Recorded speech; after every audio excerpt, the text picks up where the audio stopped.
Ibu mertuaku melakukan aksi mogok makan demi memaksaku menyerahkan rumah pemberian orang tuaku rumah bawaan, harta bawaan, kepada adik iparku untuk dijadikan rumah pengantinnya.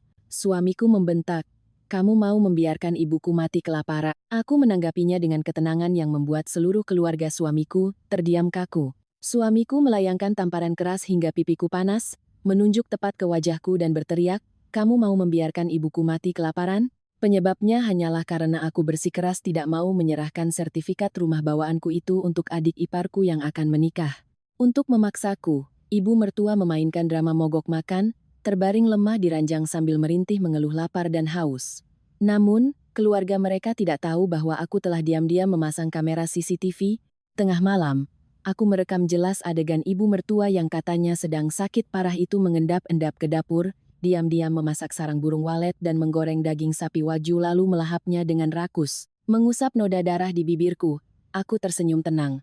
Sandiwara menjijikkan ini sudah saatnya diakhiri. Sudah waktunya aku mengusir mereka ke jalanan dan mengumumkan kebenaran tentang harta ganti rugi pembebasan lahan senilai 15,5 miliar. Terik matahari Jakarta sore itu menembus kaca jendela apartemen di kawasan Kelapa Gading, menyorot langsung ke wajahku yang pucat pasi. Udara di dalam rumah terasa sangat pengap hingga membuat sesak napas. Aku berdiri mematung di tengah ruang tamu, menatap hidangan makan malam yang baru saja kubeli dari pasar dan kumasak dengan susah payah, kini berserakan di lantai. Pecahan mangkuk berhamburan, kuah kaldu tulang tumpah membasahi karpet mahal. Itu adalah hasil dari kemarahan ibu mertuaku, Ibu Tari, seorang wanita yang telah memasuki usia 60 tahun namun masih sangat tajam lidahnya. 5 tahun menginjakkan kaki dalam pernikahan ini, aku telah menjalankan baktiku sebagai menantu dengan sepenuh hati. Aku menanggung seluruh ekonomi keluarga. Malam-malam aku begadang dengan punggung membungkuk, menggambar desain interior untuk mengais setiap rupiah hasil keringat dan air mata. Aku hanya berharap keluarga ini harmonis.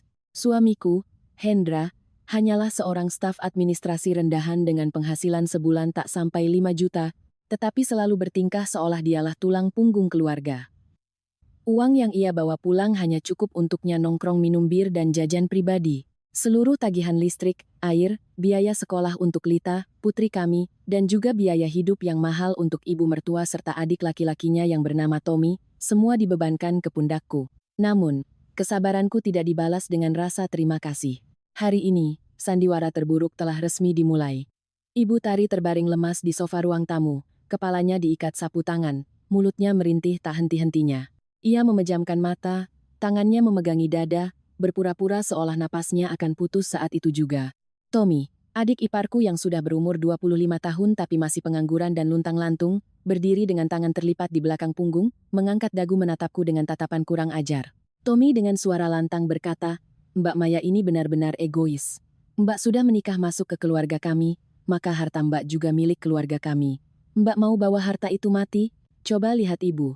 Ibu sudah sakit parah di ambang kematian. Mbak cuma perlu membalik nama sertifikat rumah pinggir jalan itu untukku buat rumah nikah, ibu pasti langsung senang dan sehat lagi.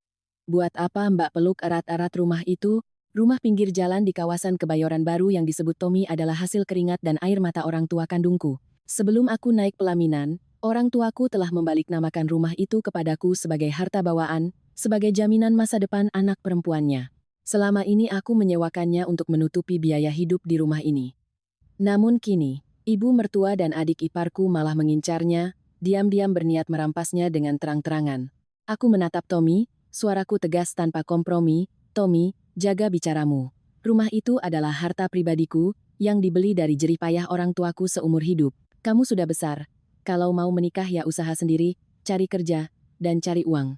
Aku tidak punya kewajiban untuk memotong urat nadiku sendiri demi melayanimu." Mendengar perkataanku, Ibu Tari tiba-tiba bangkit, memukul meja kaca hingga berbunyi plak keras. Ia menangis histeris, "Ya Tuhan, langit dan bumi, lihatlah menantuku ini. Dia anak durhaka. Dia melihat ibu mertuanya hampir mati kelaparan dan kehausan tapi dia tutup mata. Dia sombong karena punya uang, dia merendahkan keluarga ini. Aku sudah hidup sampai usia bau tanah begini tapi harus menanggung malu seperti ini. Biarlah, biarkan aku mati kelaparan supaya dia puas." Tepat pada saat itu, Hendra membuka pintu dan masuk. Melihat ibunya terkapar menangis histeris, nasi dan lauk pauk berserakan, ia tanpa bertanya duduk perkaranya langsung menerjang ke arahku. Wajah Hendra memerah penuh amarah, matanya memancarkan urat merah kekesalan. Hendra mengertakkan gigi dan membentak. Kamu lagi main gila apa, Maya? Kamu mau membiarkan ibuku mati kelaparan? Kalau terjadi apa-apa pada ibuku, aku nggak akan melepaskanmu. Aku berdiri tegak menatap langsung ke mata pria yang pernah kusebut suami. Buka matamu lebar-lebar, ibumu sedang memeras uangku. Ibumu mogok makan itu cuma sandiwara pemaksaan. Aku disuruh menyerahkan sertifikat rumah bawaanku untuk adikmu menikah. Kalian pikir aku ini tambang emas tak terbatas untuk keluarga kalian gali? Belum sempat aku menyelesaikan kalimatku, Hendra mengangkat tangannya dan sebuah tamparan keras berbunyi nyaring di tengah ruang tamu. Tamparan itu begitu keras hingga membuatku terhuyung, bahuku membentur ujung meja, dari sudut bibirku mengalir darah segar yang terasa asin. Pipi kiriku terasa panas membakar karena rasa sakit yang luar biasa. Ruangan itu tiba-tiba hening. Lita yang sedang bermain di kamar tidur, mendengar keributan langsung berlari keluar. Melihat ibunya dipukul, ia menangis terseduh-seduh. Aku mengangkat tangan mengusap noda darah di sudut bibirku, tanpa setetes pun air mata yang jatuh. Bertahun-tahun menelan hinaan, bertahun-tahun memaafkan, semuanya kini lenyap menjadi asap setelah tamparan ini. Aku tidak merasa sakit di fisik, melainkan merasakan hatiku yang telah sepenuhnya mati rasa. Pria ini, keluarga ini, tidak lagi pantas menerima pengorbanan apapun dariku. Sudah waktunya aku mengakhiri tragedi ini. Tangisan Lita memecah ketegangan. Aku melangkah memeluk erat putri kecilku, mengelus punggungnya yang bergetar ketakutan. Aku dengan lembut menggendongnya masuk ke kamar, mengunci pintu dari dalam, agar ia tidak perlu menyaksikan adegan buruk orang dewasa ini lagi. Saat aku kembali ke ruang tamu, Hendra masih berdiri di sana, dadanya naik turun dengan napas terengah-engah, berlagak sok berkuasa layaknya kepala keluarga. Ibu Tari sudah berhenti merintih, mengintip reaksiku dari celah matanya. Ia pasti yakin bahwa tamparan putranya telah berhasil menaklukkan menantu yang keras kepala ini. Ia mencibir puas. Tommy berdiri bersandar di dinding dengan tangan bersedekap, tersenyum mengejek. Alih-alih menangis histeris, mengamuk, atau menerjang mencakar Hendra seperti yang mereka bayangkan, aku melangkah tenang menuju lemari dokumen. Aku membuka laci, mengeluarkan sebuah amplop coklat yang telah kusimpan sejak beberapa bulan lalu. Ketenanganku membuat ketiga orang itu mengernyit bingung. Aku berbalik dan melempar amplop itu ke atas meja kaca tepat di depan Hendra. Selembar surat gugatan cerai yang sudah dicetak rapi dan ditandatangani olehku meluncur keluar. Aku menatap tepat ke wajah Hendra, mengeja setiap kata dengan jelas, tanda tangani. Setelah tanda tangan, segera kemasi barang-barangmu, barang ibumu, dan barang adikmu, lalu keluar dari apartemen ini. Ini adalah rumah yang kubeli dengan namaku sendiri sebelum kita menikah. Kalian tidak punya hak untuk tinggal di sini sedetik pun lagi. Hendra tertegun, matanya menatap tajam pada dua kata gugatan cerai yang dicetak tebal di atas kertas. Tampaknya arogansinya sebagai pria patriarki terluka parah. Ia menyambar surat itu, merobeknya menjadi dua, lalu meremasnya, dan melemparnya ke wajahku. Hendra berteriak dengan urat leher menonjol, "Kamu berani mengancamku? Kamu pikir aku takut? Perempuan janda yang menceraikan suami itu nggak ada harganya di luar sana, cuma bakal dihina masyarakat? Menyandang status janda bawa anak satu. Kamu pikir kamu masih laku? Aku tantang kamu masukin gugatan itu ke pengadilan, biar kulihat gimana kamu dan anakmu hidup tanpa Hendra." Ibu Tari pun ikut menimpali putranya, menunjuk lurus ke wajahku dan mengumpat, "Dasar perempuan gatal, tukang putar balik fakta. Punya uang sedikit saja sudah sok jadi ratu. Pergi kamu dari rumah ini biar mataku tenang. Hendra anakku nggak akan kekurangan perawan modern yang ngantre buat dia." Aku tertawa terbahak-bahak. Tawa getir bergema di ruangan yang kosong itu. Melihat orang-orang tak tahu diuntung ini sedang menipu diri mereka sendiri tentang betapa berharganya mereka, aku merasa diriku sangat konyol karena telah membuang masa mudaku di sini. Aku mengangkat daguku dan membalas dengan tajam, "Memangnya kenapa kalau jadi janda? Lebih baik daripada hidup jadi sapi perah untuk sekelompok orang pemalas, serakah, dan kejam. Kamu pikir kamu berharga banget? Beli susu dan popok anakmu saja kamu nggak mampu. Uang makan sehari-hari ibumu aku yang tanggung. Keluar dari rumah ini. Biar kulihat pakai apa kalian mengisi perut kalian. Kamu robek 1 lembar, aku bisa cetak 100 lembar lagi. Hari ini hubungan kita tamat." Sikap kerasku membuat Hendra sedikit ciut, tapi sifat arogannya tidak mengizinkannya untuk mengalah. Ia masih berusaha menyelamatkan sedikit harga dirinya dengan menunjuk ibunya yang berbaring di sofa. Hendra berseru lantang, "Hebat kamu. Kamu memojokkan ibuku sampai titik darah penghabisan. Ibuku menahan lapar dari kemarin, tekanan darahnya anjlok sampai pingsan. Kamu menantu yang jahat, nggak punya hati nurani. Aku bakal bikin seluruh keluarga besar dan tetangga tahu sifat aslimu. Aku tersenyum sinis, tak mengucapkan sepatah kata pun. Aku mengeluarkan ponsel pintar dari saku celanaku, memencet beberapa kali, lalu menghubungkannya langsung ke layar TV besar di ruang tamu. Karena beberapa waktu lalu kami pernah menyewa asisten rumah tangga namun barang-barang kecil sering hilang, aku telah memasang kamera CCTV tersembunyi di sudut dapur. Aku tidak pernah memberitahu keluarga suamiku tentang keberadaan kamera ini. Layar TV menyala, sudut pandang kamera menampilkan dengan jelas area dapur dan kulkas besar. Di sudut kanan layar tertera waktu, pukul 01.30 dini hari ini. Baik Hendra, Ibu Tari, maupun Tommy menatap layar dengan bingung. Dalam video hitam putih namun sangat tajam itu, sesosok bayangan mengendap-endap masuk ke dapur. Itu tak lain adalah Ibu Tari. Ia tampak sangat sehat, langkahnya lincah, sama sekali tidak sakit atau sempoyongan seperti cara ia bersandiwara di siang hari. Ibu Tari membuka kulkas.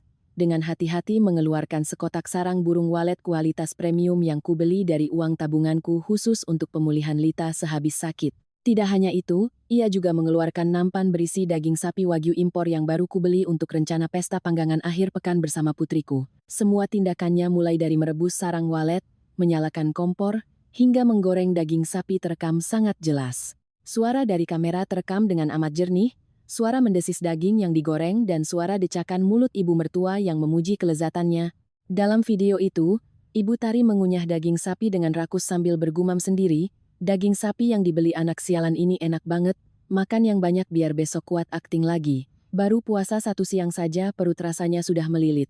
Kalau kali ini aku nggak bisa dapat sertifikat rumahnya, aku nggak mau pakai marga keluarga ini lagi. Video berakhir, ruangan menjadi sunyi senyap, hingga terasa mengerikan. Ibu Tari terbungkam, wajahnya pucat pasibak disiram air es. Ia dengan gelagapan duduk tegak, tangannya yang gemetar mencengkram erat sandaran sofa, bibirnya bergetar, tak mampu mengucapkan sepatah kata pun. Tommy melongo, menelan ludah dengan susah payah lalu mundur beberapa langkah, berusaha menghindari tatapanku. Hendra terpaku menatap ibunya, lalu kembali menatap layar TV yang kini gelap. Rasa malu dan canggung terlihat jelas di wajahnya. Satu-satunya alasan yang ia gunakan untuk berkuasa, membela ibunya, dan memukul istrinya telah hancur berkeping-keping dengan cara yang paling memalukan. Aku melipat tangan di dada. Suaraku dingin bagai es.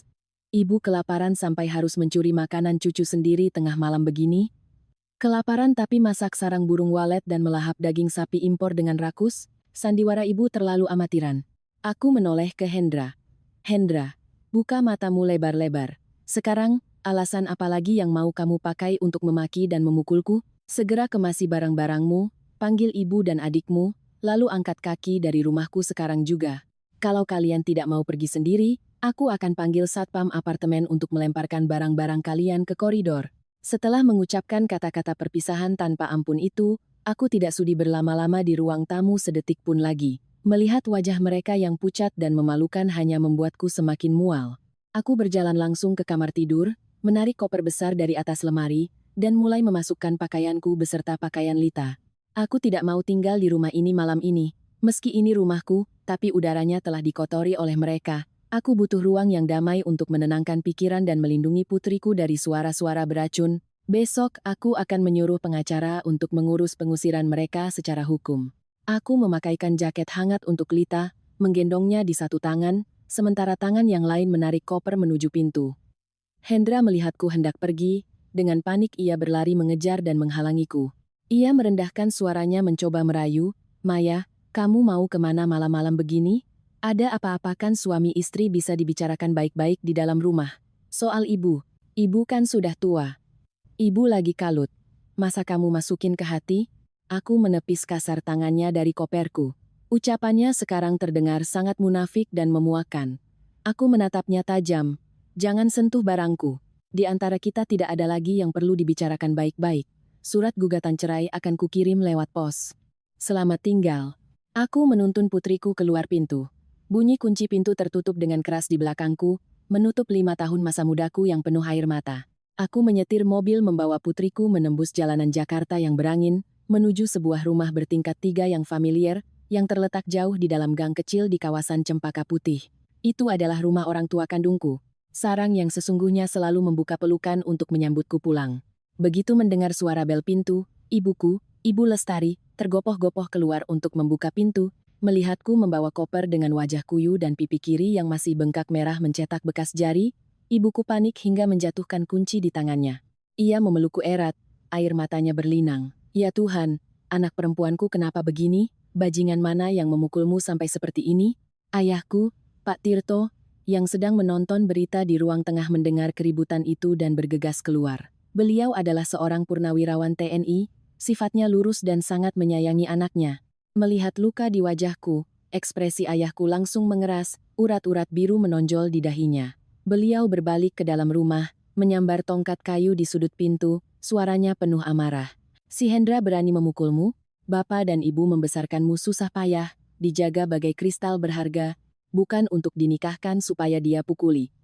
Biar bapak ke sana dan patahkan kakinya, menuntut keadilan buatmu. Aku segera meletakkan Lita di kursi, berlari memeluk erat lengan ayahku. Aku tidak menangis, tapi suaraku serak karena terharu oleh cinta keluarga yang begitu besar. Bapak, tolong tenanglah. Kalau bapak ke sana pukul dia, nanti malah bapak yang kena masalah hukum. Sedikit luka luar ini nggak akan membuatku hancur. Aku sudah melihat wajah asli mereka semua. Aku sudah membuat surat cerai dan memutuskan untuk pergi. Mulai sekarang aku hanya akan hidup untuk diriku sendiri, untuk bapak ibu, dan untuk Lita. Bapak dan ibu percayalah padaku, aku akan menghukum keluarga itu dengan tanganku sendiri lewat jalur hukum dan merebut kembali semua milikku. Mendengar ucapanku, ayahku menghela napas panjang dan menjatuhkan tongkatnya ke lantai. Ibuku memeluk kami berdua, air mata kepedihan mengalir di pipinya yang keriput. Malam itu, berbaring di ranjang masa kecilku yang empuk, memeluk putriku yang tertidur pulas, hatiku terasa sangat ringan. Sebuah pertempuran baru saja dimulai, dan aku sudah siap menghadapinya. Keesokan paginya, aku bangun sangat pagi.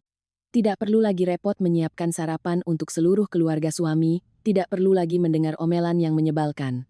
Aku dengan santai menyeduh secangkir teh panas, duduk di balkon rumah orang tuaku menikmati jalanan yang damai. Tepat pada saat itu, ponselku bergetar bertubi-tubi. Serangkaian notifikasi dari WhatsApp masuk. Grup chat keluarga besar BP. Sudirman, tempat berkumpulnya puluhan anggota keluarga dari pihak ayah Hendra, berkedip terang. Aku membukanya, dan seketika mataku tertuju pada pesan yang menandai namaku dari tante kandung Hendra, Tante Rina. Tante Rina mengetik dengan nada menyalahkan. Maya, kamu jadi menantu macam apa sampai membuat ibu mertuamu stres berat dan harus masuk UGD? Di seluruh keluarga besar ini, belum pernah ada menantu yang kurang ajar sampai memukul dan mengusir ibu mertua seperti kamu. Tepat di bawahnya, Tommy menambahkan rentetan kebohongan yang terang-terangan. Lihat nih semuanya, Mbak Maya mentang-mentang rumah orang tuanya berduit, jadi merendahkan keluarga suami. Dia maki-maki ibuku, melempar makanan ke badan ibu lalu pergi bawa koper, ibu sampai saking marahnya kena serangan jantung dan pingsan nih. Pesan-pesan yang ikut-ikutan menyalahkanku bermunculan silih berganti. Ada yang bilang keluarga mereka sedang tertimpa sial, ada yang bilang menantu zaman sekarang tidak tahu tata krama. Mereka tidak peduli benar atau salah, hanya percaya pada cerita sepihak dari keluarga Hendra. Aku menyeruput tehku, tersenyum hambar. Keluarga ini memang sangat pandai memutarbalikkan fakta, tapi mereka salah memilih lawan. Aku bukan lagi Maya yang lemah lembut dan pasrah seperti kemarin. Aku tidak sudi berdebat atau menjelaskan panjang lebar membuang waktu. Aku langsung mengirimkan serangkaian dokumen ke grup itu. Pertama, video hitam putih dari kamera CCTV tersembunyi di dapur. Merekam seluruh adegan Ibu Tari diam-diam memakan sarang walet dan daging wagyu tengah malam, lengkap dengan monolog rencananya yang licik. Kedua, aku mengirim foto struk belanja daging sapi dan sarang walet dari supermarket yang sangat jelas, membuktikan bahwa makanan mahal itu kubeli sendiri dengan uangku. Terakhir, aku mengirimkan rekaman suara yang diam-diam telah kunyalakan di sakuku sejak awal pertengkaran di ruang tamu. Rekaman itu memutar suara Ibu Tari yang menuntut rumah pinggir jalan, suara Tommy yang kurang ajar, dan terutama, suara tamparan keras disertai bentakan tak masuk akal dari Hendra. Aku hanya meninggalkan satu pesan balasan, jelas dan tegas. Silakan Tante, Om, Bude, Pakde tonton, dengar, dan nilai sendiri siapa yang durhaka, siapa yang serakah. Saya sudah membiayai keluarga ini selama 5 tahun, dan ini balasan yang saya terima. Ibu mertua yang katanya sakit parah, ternyata sangat sehat dan punya tenaga untuk makan daging wagyu tengah malam, pastinya tidak mudah pingsan. Saya pamit keluar dari keluarga ini selamanya. Semoga kalian semua sehat selalu. Segera setelah pesan itu terkirim, aku memantau layar, Grup chat yang berisi puluhan orang itu mendadak hening yang menakutkan. Tidak ada satupun yang berani mengetik sepatah kata lagi. Mereka pasti sangat syok melihat bukti-bukti tak terbantahkan yang menelanjangi keserakahan dan kemunafikan ibu dan anak itu. Aku tidak peduli dengan reaksi mereka selanjutnya. Aku dengan tenang menekan opsi keluar dari grup dan memencet konfirmasi. Nama grup keluarga itu lenyap dari layar ponselku, sama seperti caraku menyingkirkan orang-orang beracun itu dari hidupku. Langit hari ini begitu biru, dan aku tahu hari-hari paling cerah dalam hidupku baru saja dimulai. Masa depan masih menyimpan badai saat mereka tahu soal uang ganti rugi pembebasan lahan rumah pinggir jalan itu. Tapi aku sudah punya cukup keberanian untuk menghadapi dan menghancurkan segala taktik mereka. Pagi di awal pekan, suasana di rumah orang tuaku di Cempaka Putih sangat tenang dan damai. Berbeda jauh dengan hari-hari yang panjang dan menyesakkan di apartemen Kelapa Gading. Hari ini aku bangun dengan perasaan sangat lega. Ayahku sudah mengeluarkan motornya untuk pergi olahraga pagi, sementara ibuku sedang sibuk di dapur memasak soto Betawi kesukaan Lita dan aku. Melihat sosok ibuku yang penuh pengorbanan, hatiku dipenuhi rasa iba sekaligus penyesalan. Selama 5 tahun ini, karena buta percaya pada ilusi keluarga suami, aku telah mengabaikan orang-orang yang mencintaiku tanpa syarat. Setelah sarapan, aku mengantar Lita ke TK. Anak itu hari ini tampak jauh lebih ceria, melompat-lompat riang sambil menggenggam tanganku masuk ke kelas. Setelah urusan anak selesai, aku langsung menyetir ke perusahaan desain interior tempatku bekerja sebagai staf kantor. Selama bertahun-tahun, demi punya waktu untuk memasak dan melayani ibu mertua serta adik ipar, aku rela menerima pekerjaan administratif yang santai dengan gaji tak sampai 5 juta. Aku mengurung bakatku sendiri, dan baru berani menerima proyek desain lepas di malam hari untuk menambal biaya hidup satu keluarga besar parasit itu. Tapi hari ini, semuanya harus berubah. Aku melangkah masuk ke ruangan direktur, dengan tegas meletakkan surat pengunduran diri di atas meja. Bosku sangat terkejut, mencoba menahanku karena ia tahu kemampuan asliku. Namun aku menolaknya dengan halus. Aku telah memutuskan untuk kembali ke jalur sebagai arsitek desainer interior mandiri. Aku ingin mengendalikan hidupku sendiri, bebas berkarya dengan hasratku, dan sepenuhnya mandiri secara finansial. Keluar dari pintu perusahaan, menghirup dalam-dalam udara pagi, aku merasa seperti burung yang lepas dari sangkarnya. Sore harinya, aku datang ke TK menjemput Lita lebih awal dari biasanya. Baru saja menggandeng anakku keluar dari gerbang sekolah, aku tertegun. Hendra sedang berdiri bersandar di pohon beringin depan gerbang, wajahnya kuyu, pakaiannya berantakan. Melihat kami, ia buru-buru berlari menghampiri, menggenggam tanganku erat dengan raut wajah sangat memelas. Hendra dengan mata berkaca-kaca menurunkan nada suaranya serendah mungkin. Maya, aku tahu aku salah. Beberapa hari ini nggak ada kamu dan Lita, rumah rasanya sepi banget. Ibu sakit tergolek di ranjang, si Tommy keluyuran nggak pulang-pulang. Aku sadar tanpa kamu, keluarga ini nggak bisa bertahan. Maafkan aku, maafkan ibu. Ayo pulang sama aku. Aku janji mulai sekarang bakal kerja keras, nggak akan membiarkanmu menderita lagi. Mendengar kata-kata manis yang kosong itu, aku hanya merasa geli. Kalau ini Maya setahun yang lalu, mungkin hatiku akan luluh dan memaafkannya. Tapi kekejaman keluarganya telah menggerus habis sisa-sisa perasaanku padanya. Aku dengan dingin menarik tanganku, menyembunyikan Lita di balik tubuhku. Aku menatap lurus ke wajah Hendra, mengeja setiap kata. Kamu sudah selesai bersandiwara? Kamu bilang ibumu tergolek sakit, terus siapa yang tiap malam bangun masak sarang walet dan goreng daging wagyu? Kamu bilang kamu tahu salah? Terus tamparan yang kamu daratkan di wajahku tempo hari itu apa? Keluarga kalian cuma ingat aku pas nggak ada yang masak, nggak ada yang bayar listrik dan air. Surat gugatan cerai sudah kukirim, siapkan saja mentalmu untuk tanda tangan. Apartemen di Kelapa Gading itu milikku. Beberapa hari lagi aku akan bawa orang untuk mengambilnya kembali. Wajah Hendra memucat tapi ia masih terus memohon. Kamu jangan putus tali silaturahmi kayak gitu.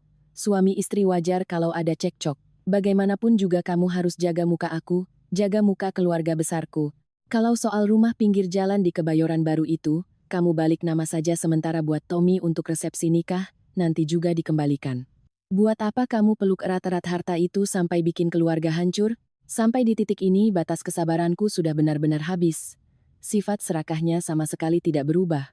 Aku tersenyum sinis, memutuskan untuk menjatuhkan bom waktu untuk menghancurkan angan-angan pria gila harta ini. Aku mendekat ke telinga Hendra dan berdesis, kamu mau tahu kenapa aku memeluk erat rumah di Kebayoran Baru itu? Biar ku beritahu sebuah kabar gembira, Rumah pinggir jalan itu baru saja mendapat surat keputusan pembebasan lahan untuk proyek pelebaran jalan dari Pemprov DKI. Nilai ganti rugi yang ditetapkan pemerintah adalah 15,5 miliar. 15,5 miliar itu murni harta pribadiku, pemberian orang tuaku, seluruh keluarga kalian. Dari ibumu sampai adikmu, jangan mimpi bisa menyentuh sepeser pun. Pulanglah dan sampaikan kabar gembira ini ke ibumu.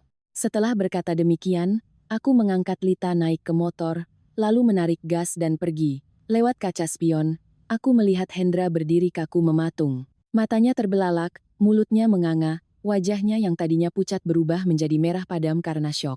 Angka 15,5 miliar itu pasti menjadi pukulan mematikan bagi keserakahan keluarga Hendra yang tak ada dasar itu. Sepanjang perjalanan dari sekolah menuju rumah orang tuaku, aku tahu pasti bahwa pertempuran baru saja dimulai. Angka 15,5 miliar bagi keluarga yang selalu mengincar harta menantunya seperti keluarga Hendra, tak ubahnya seperti daging segar yang digantung di depan mulut kucing. Mereka tidak akan pernah membiarkanku pergi dengan tenang membawa uang itu. Namun, aku sudah mempersiapkan mental untuk menghadapi segala taktik paling kotor sekalipun. Benar saja dugaanku, keluarga Hendra tidak tinggal diam setelah rencana pemerasan di jalanan gagal. Hanya selang 2 hari, kegilaan Hendra meledak. Sore itu hari Jumat, aku baru saja mengajak Lita ke minimarket dekat rumah membeli beberapa barang keperluan. Saat kami berdua berjalan kembali menuju gerbang perumahan orang tuaku di Cempaka Putih, sebuah bayangan hitam tiba-tiba melompat keluar dari gang menghalangi jalan. Itu Hendra. Ia tidak lagi memasang wajah memelas dan menangis seperti di gerbang sekolah waktu itu. Wajahnya menampakkan kebengisan yang nyata, matanya merah dipenuhi urat penuh ambisi.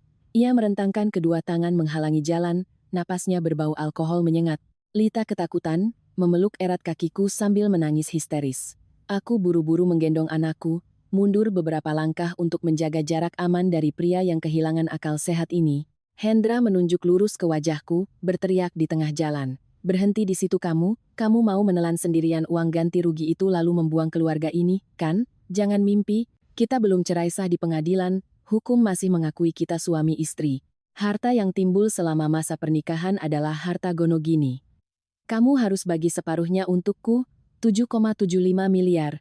Kasih uangnya, baru aku tanda tangan surat cerai, dan kamu bebas mau pergi sama laki-laki manapun. Ketidakmaluan Hendra membuatku merasa mual. Dia berani membuka mulut menuntut pembagian harta bawaanku, padahal ia belum pernah menyumbang satu batu bata pun untuknya. Ia bahkan berani menginjak-injak harga diriku demi memuaskan keserakahannya. Aku menatap tajam ke arahnya, suaraku menggelegar tegas. Kamu sudah gila, Hendra. Rumah itu atas namaku sebelum kita menikah. Itu harta bawaan yang dilindungi undang-undang. Kamu nggak punya hak sama sekali menuntut sepeser pun dari uang ganti rugi itu. 5 tahun ini, kamu, ibumu, dan adikmu sudah jadi parasit menghisap keringat dan darahku, masih belum cukup? Sekarang kamu berani menghadang dan memeras kami di jalanan? Hendra maju selangkah, mengangkat kepalan tangannya mengancam. Jangan bawa-bawa hukum buat menakutiku. Aku nggak peduli hukum apapun, aku cuma tahu kalau suami istri hidup bersama, maka uang adalah milik bersama. Kalau kamu nggak bagi uang itu, aku bakal bikin hidupmu seperti di neraka. Aku bakal datang ke rumah orang tuamu dan menghancurkannya. Aku bakal bikin kamu malu di depan seluruh warga di sini. Beberapa tetangga mulai memperhatikan. Beberapa orang berhenti untuk melihat apa yang terjadi. Aku tahu aku tidak boleh berkompromi dengan preman ini. Dengan satu tangan memeluk erat Lita yang gemetar, tangan yang lain mengeluarkan ponsel dari tas, langsung menekan nomor 110. Aku menatap mata Hendra tanpa gentar sedikit pun, silakan hancurkan. Kalau kamu mau masuk penjara, aku sedang menelepon polisi setempat sekarang.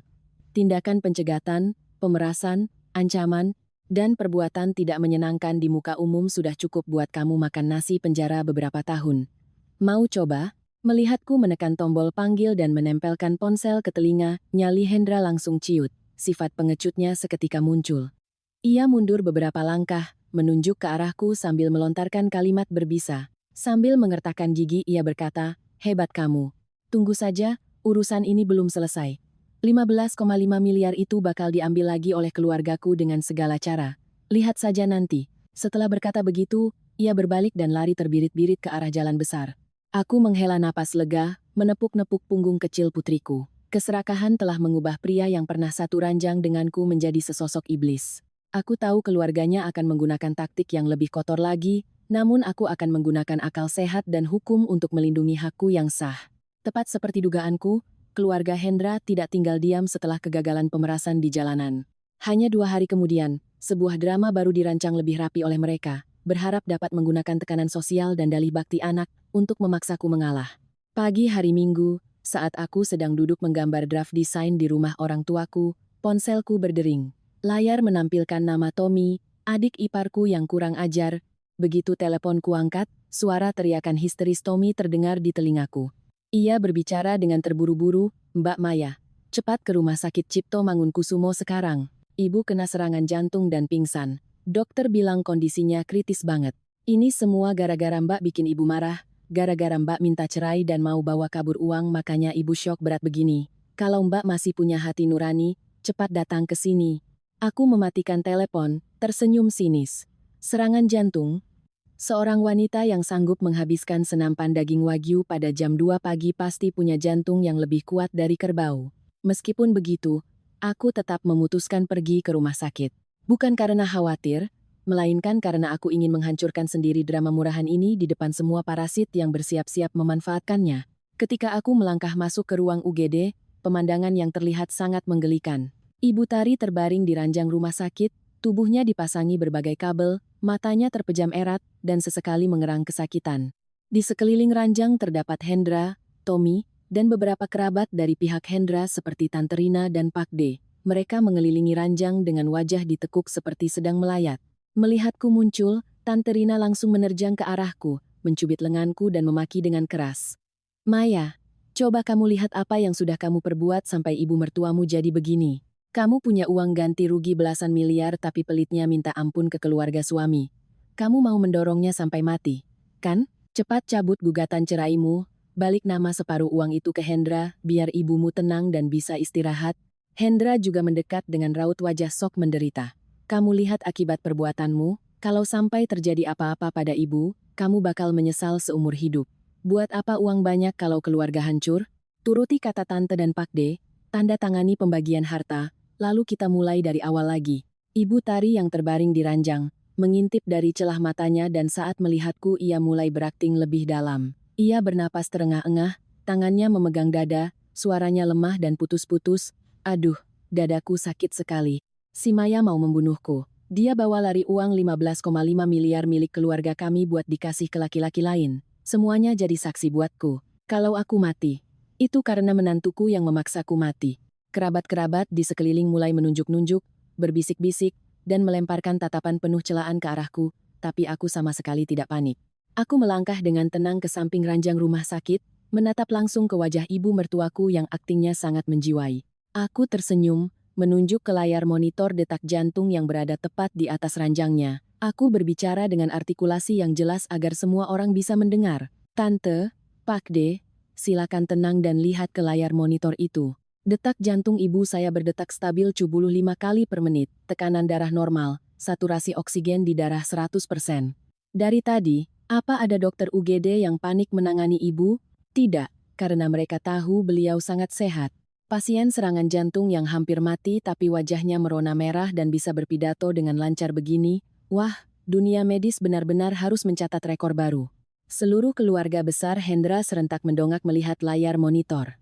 Angka-angka hijau yang melompat-lompat itu menghancurkan kebohongan Ibu Tari berkeping-keping.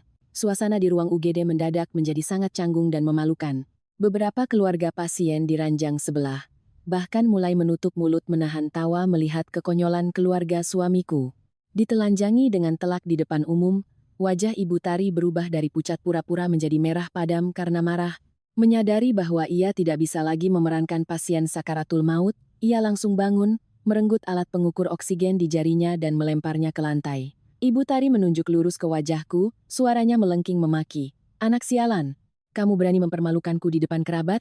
Kamu pikir karena kamu punya rumah pinggir jalan, kamu bisa sok mengajariku? Asal kamu tahu, sejak kakimu masuk ke rumah kami, semua milikmu adalah milik keluarga ini. Kalau kamu nggak muntahkan uang itu, aku bakal bikin hidupmu lebih menderita dari neraka." Kekasaran dan keserakahannya telah mencapai puncaknya. Kerabat yang tadinya ikut menyalahkanku, kini menghindari tatapanku, pura-pura tidak terlibat.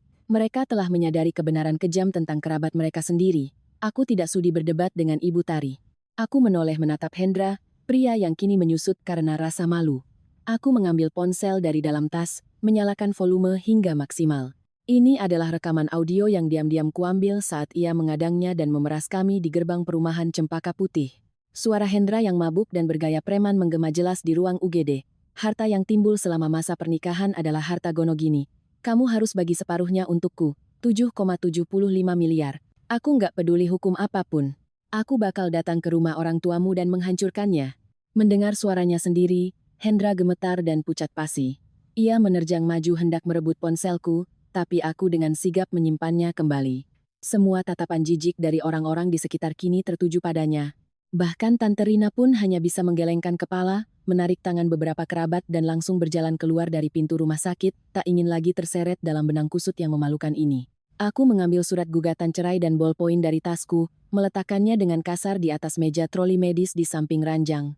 Aku menatap mata Hendra, suaraku penuh penghakiman. Aku bicara sejelas-jelasnya, Hendra. Rekaman ini adalah bukti kamu mengancam dan memeras uangku. Rekam medis palsu ibumu di sini adalah pencemaran nama baik. Kamu mau aku bawa semua ini ke polisi? Atau kamu ngoceh tanda tangan di surat ini sekarang? Aku menuntut kamu memutuskan semua hubungan, melepaskan hak asuh Lita, dan jangan pernah muncul lagi di hadapan kami. Kalau kamu tanda tangan, aku akan lupakan kejadian hari ini. Kalau tidak, besok kamu akan menerima surat panggilan dari penyidik kepolisian. Sikap kerasku dipadukan dengan bukti kuat yang tak terbantahkan, benar-benar meremukkan tekad Hendra untuk melawan. Ia tahu ia telah kalah total. Di bawah tatapan tajamku dan ketidakberdayaan ibu kandungnya, Hendra dengan gemetar mengambil bolpoin itu, tangannya bergetar hebat, perlahan menandatangani namanya di pojok kanan bawah surat gugatan cerai. Tanda tangannya berantakan, sebengkok kehidupannya yang menyedihkan. Aku mengambil surat yang telah ditandatangani itu, menyimpannya dengan hati-hati ke dalam tas. Perasaan lega luar biasa karena telah membuang beban berat membuatku hampir menangis lega. Aku tidak sudi menatap keluarga itu sekali lagi. Dengan bangga aku membalikkan badan, Ijari Diatien melangkah keluar dari ruang UGD. Semuanya telah resmi berakhir. Secara hukum, mereka tidak lagi memiliki ikatan apapun denganku. Pintu kebebasan kini terbuka lebar. Kukira tanda tangan di atas surat cerai itu telah menutup segala masalah. Namun, aku meremehkan seberapa licik orang-orang yang tersudutkan. 15,5 miliar adalah angka yang terlalu fantastis, cukup untuk mengubah manusia menjadi iblis yang tak peduli lagi pada moralitas dan hukum. Ketika dalih keluarga atau tangisan air mata buaya tidak lagi mempan untuk memeras uang, Ibu Tari dan anaknya memutuskan menggunakan taktik paling kotor ala preman jalanan.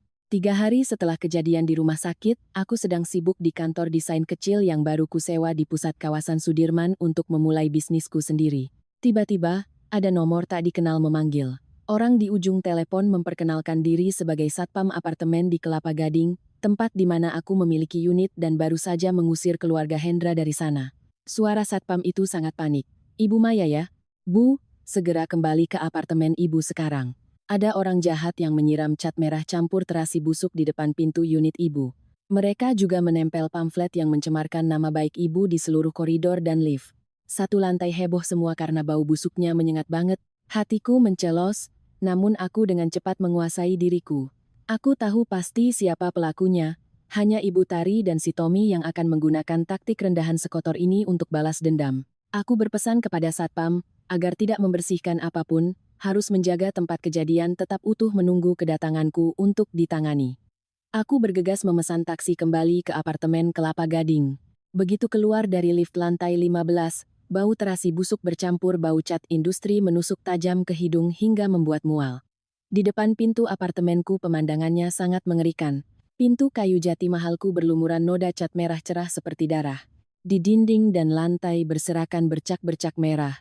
Yang lebih membuat murka, puluhan pamflet seukuran A4 ditempel sembarangan di sepanjang koridor. Di situ terpampang fotoku yang diambil diam-diam sejak lama, disertai tulisan kapital yang terang-terangan mencemarkan nama baik, Maya, menantu penipu, merampas harta keluarga suami, memukul ibu mertua yang renta, kembalikan uang keluarga kami. Beberapa tetangga satu lantai sedang berkerumun, menutup hidung sambil berbisik-bisik. Melihatku datang, beberapa orang melangkah mundur dengan ragu. Aku tahu mereka mulai mencurigai karakterku gara-gara pamflet-pamflet itu. Aku sama sekali tidak menunjukkan kepanikan atau menangis.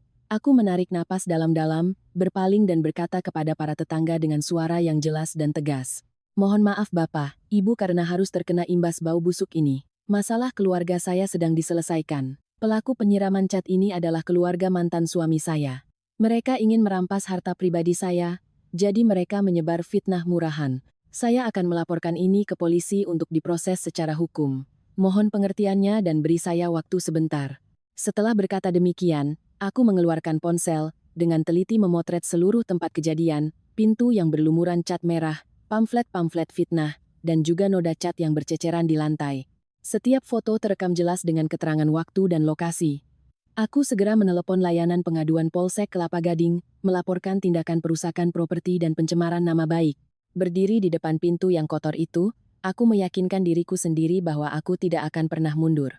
Mereka ingin main preman-premanan, aku akan tunjukkan seberapa tegasnya hukum bekerja. Pertempuran ini harus kumenangkan demi melindungi kehormatan dan harta untuk putriku. Semua bukti telah terkumpul lengkap. Jaring hukum telah dibentangkan untuk menangkap para penjahat arogan ini. Segera setelah aku melaporkan kejadian tersebut, 2 orang petugas dari Polsek Kelapa Gading tiba di lokasi. Melihat pintu kayu jati yang berlumur noda cat merah pekat dan bau terasi yang menyengat hingga ke ubun-ubun, para petugas pun mengernyit dan menggelengkan kepala. Aku tetap bersikap tenang, memberikan informasi data diri lengkap dan memaparkan kronologi konflik keluarga yang berujung pada aksi balas dendam kotor ini. Pihak manajemen gedung apartemen langsung kooperatif, memberikan salinan data dari sistem kamera CCTV keamanan di koridor lantai 15 dan area lift, sama sekali tidak meleset dari dugaanku. Rekaman yang muncul di layar komputer sangat jelas. Tepat pukul 2 dini hari, Tommy yang memakai topi bisbol, membawa ember plastik besar berisi cairan merah campuran, mengendap-endap keluar dari lift. Tepat di belakangnya adalah Ibu Tari, membawa setumpuk kertas A4. Ibu dan anak itu bersusah payah menyiramkan sember cat ke pintuku. Setelah itu, Ibu Tari dengan lincah mengoleskan lem dan menempelkan pamflet-pamflet fitnah ke dinding. Tindakan mereka terekam amat nyata, tak bisa disangkal sedikit pun. Berbekal bukti fisik dan rekaman visual yang kuat, pihak kepolisian segera menerbitkan surat panggilan darurat, meminta Ibu Tari dan Tommy untuk datang ke Polsek memberikan keterangan. Sore itu juga, aku sudah berada di Polsek untuk melakukan konfrontasi. Begitu melangkah masuk ke ruang pemeriksaan, aku sudah mendengar suara teriakan ribut yang amat ku kenal. Tommy sedang berdiri berdebat urat leher dengan penyidik. Wajahnya merah padam, kedua tangannya mengayun liar di udara. Tommy berteriak menantang, "Bapak-bapak ini salah tangkap. Saya nggak melakukan penyiraman cat kotor itu. Orang mirip orang itu biasa. CCTV-nya buram begitu. Gimana Bapak bisa yakin itu saya dan ibu saya? Bapak jangan dengerin fitnah perempuan ular itu." Petugas polisi menggebrak meja dengan tumpukan berkas, suaranya tegas dan lantang. "Saudara Tommy, tolong jaga bicaramu. Rekaman kamera dari saat kamu masuk lobi apartemen sampai naik ke lantai 15 menangkap wajahmu dengan sangat jelas. Celana jeans yang sedang kamu pakai sekarang ini, coba lihat, masih ada sisa-sisa titik cat merah yang belum sempat dicuci bersih. Bukti sudah di depan mata, kamu masih berani menyangkal?" Mendengar itu, Tommy menunduk melihat bagian bawah celananya, dan wajahnya seketika seputih kertas. Ia bungkam, mundur selangkah, dan melirik ketakutan ke arah ibunya meminta pertolongan. Ibu Tari melihat anaknya tersudut, langsung mengeluarkan jurus andalannya. Ia menjatuhkan diri ke lantai ubin polsek yang dingin, menendang-nendangkan kakinya, dan menangis meraung-raung seolah menjadi korban ketidakadilan tingkat dewa. Ibu Tari meratap, "Ya ampun tolong, polisi menindas rakyat kecil. Menantu saya, dia merampas rumah dan harta keluarga saya. Dia mengusir ibu mertuanya ke jalanan. Sekarang dia tega memenjarakan ibu mertuanya sendiri. Apa gunanya aku hidup di dunia ini lagi? Tembak saja nenek tua ini sekalian." Aku melipat tangan, bersandar di pintu, menatap dingin sandiwara konyol wanita itu. Sudah terlalu hafal dengan taktik playing victim ini, hatiku tak tergerak sedikit pun oleh rasa kasihan. Petugas polisi juga tidak bergeming. Ia dengan tegas meminta Ibu Tari berdiri, mengingatkan untuk menjaga ketertiban di institusi hukum, jika tidak akan dikenakan pasal tambahan tentang membuat keributan. Tahu bahwa ia tidak bisa berbuat seenaknya, ia pun merangkak bangun, membersihkan pakaiannya, lalu duduk membisu di kursi. Di tengah ketegangan itu, ponselku bergetar. Panggilan dari Tante Rina, tante kandung Hendra. Begitu kuangkat, suara Tante Rina langsung terdengar merengek, memelas memohon, "Maya sayang, Tante tahu perbuatan ibumu dan Tommy itu salah besar. Tapi bagaimanapun, kita ini satu keluarga, masih ada ikatan batin. Demi tante, demi keluarga besar kita, cabutlah laporannya. Nak, si Tommy itu masih muda dan labil. Kalau dia punya catatan kriminal, masa depannya hancur. Tolong maafkan mereka sekali ini saja. Aku menarik napas panjang, suaraku mengeras dan tak tergoyahkan. Tante Rina, jangan bicara soal ikatan keluarga sama saya lagi. Bertahun-tahun saya banting tulang menghidupi keluarga itu, apa ada yang kasihan pada saya? Saat Hendra menampar saya, saat ibunya memeras saya, apa ada yang membela saya? Sekarang mereka melanggar hukum, ia harus mempertanggungjawabkannya di mata hukum. Saya tidak akan mencabut laporan. Jangan hubungi saya lagi. Aku dengan tegas mematikan telepon.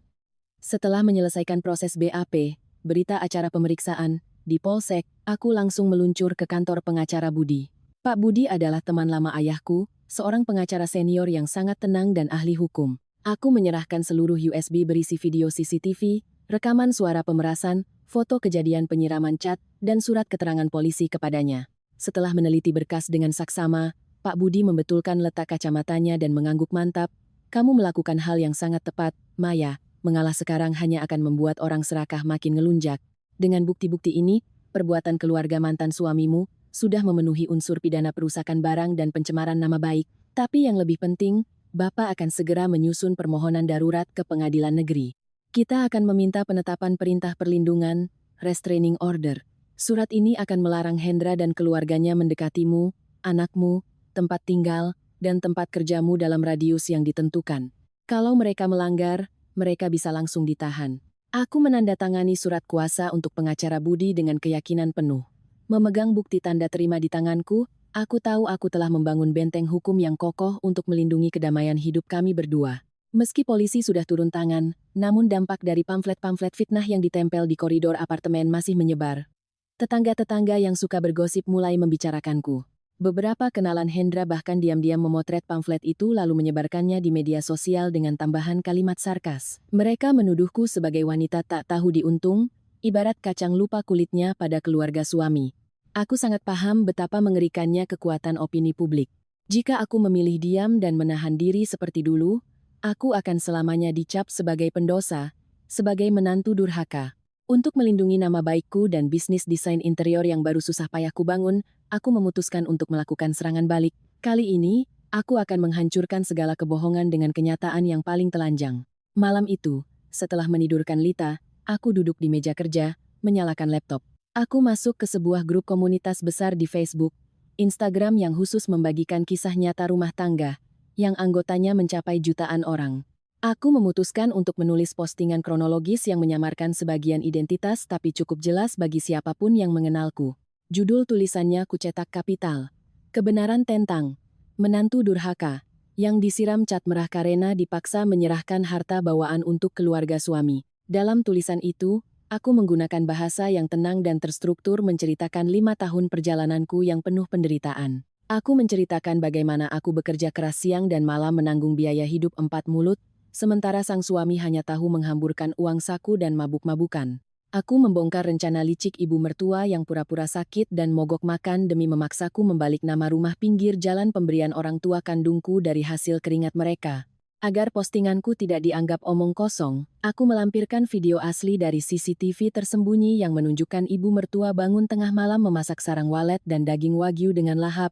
Aku menyisipkan file audio berisi suara tamparan keras dari Hendra, dan ancaman pemerasannya di jalanan untuk meminta separuh harta. Terakhir, aku mengunggah foto pintu apartemen yang berlumuran cat merah, surat tanda penerimaan laporan, STPL, dari kepolisian dengan stempel resmi, dan surat permohonan perintah perlindungan dari pengadilan. Aku mengakhiri tulisanku dengan kalimat dari lubuk hatiku yang terdalam. Sebagai perempuan, kita menikah untuk mencari pasangan hidup guna berbagi duka dan lara, bukan untuk menjadi mesin ATM tak terbatas bagi keluarga parasit. Saya telah memilih bangkit untuk melindungi putri saya, melindungi harta orang tua saya, dan melindungi harga diri saya.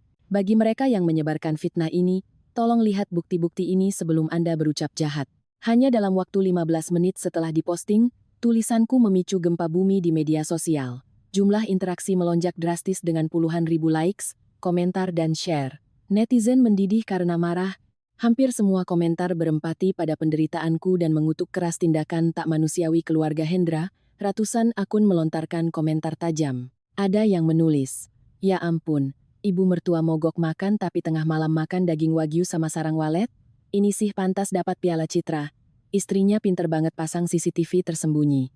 Yang lain berkomentar, "Suami benalu, numpang hidup 5 tahun ke istri tapi berani buka mulut minta bagi duit 7,75 miliar?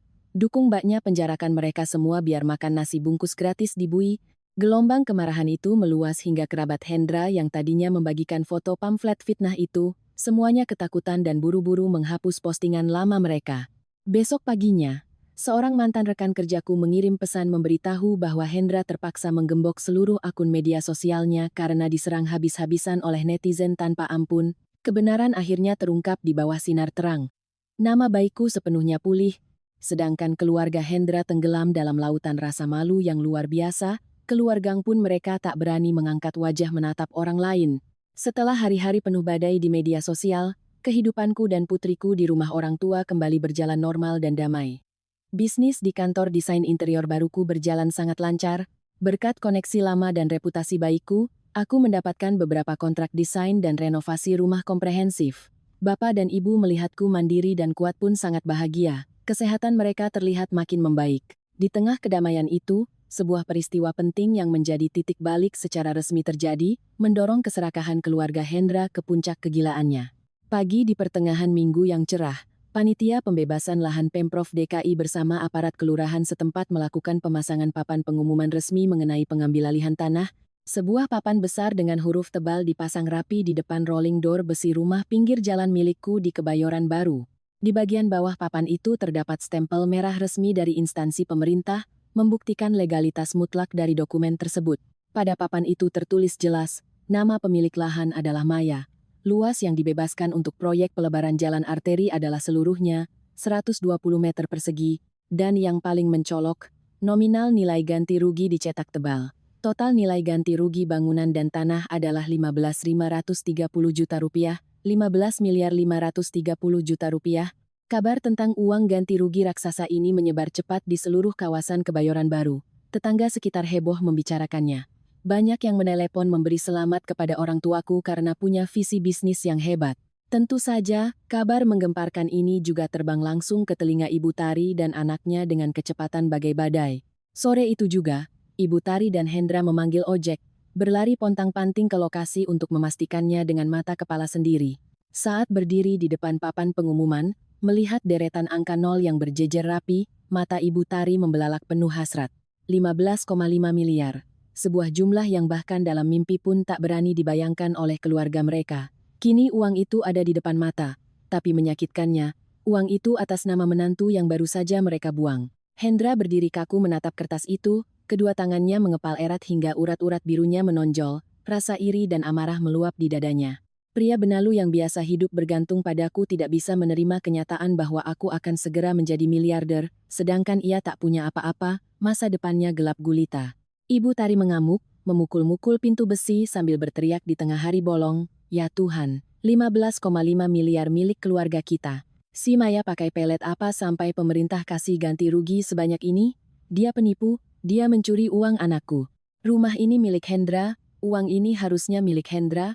Hendra menarik tangan ibunya, matanya memerah oleh rasa dendam yang memuncak. Ia mengertakkan gigi, melontarkan fitnah keji. "Ibu jangan nangis lagi. Si Maya ini pasti main belakang, nyuap pejabat di Pemprov biar proses ganti ruginya cepat cair terus dia telan sendiri, dia pikir dia bisa menutupi langit dengan satu tangan. Kita datang langsung ke kantor proyek, bikin perhitungan.